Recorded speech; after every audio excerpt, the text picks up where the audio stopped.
Derrière les hauts murs de cette prison ukrainienne, dans un confort sommaire, des dizaines de soldats russes s'attendent avec un espoir, être libérés grâce à un échange de prisonniers.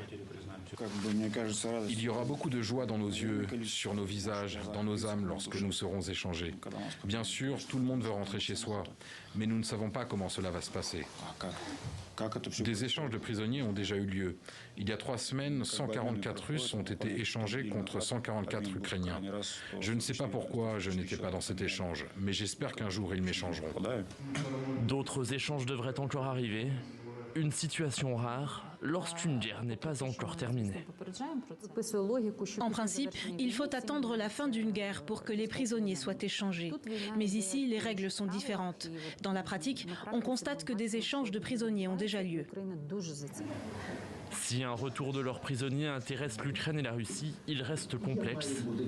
En cause un désaccord de fond entre les deux pays.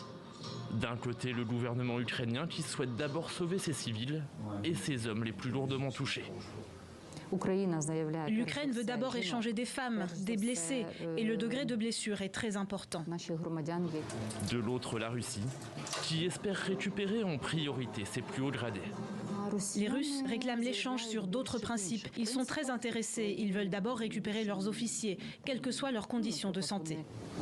Souvent négociés dans la plus grande discrétion, ces échanges sont en tout cas un gage de bon traitement pour tous ces prisonniers, devenus une monnaie d'échange stratégique dans la guerre diplomatique qui oppose l'Ukraine à la Russie.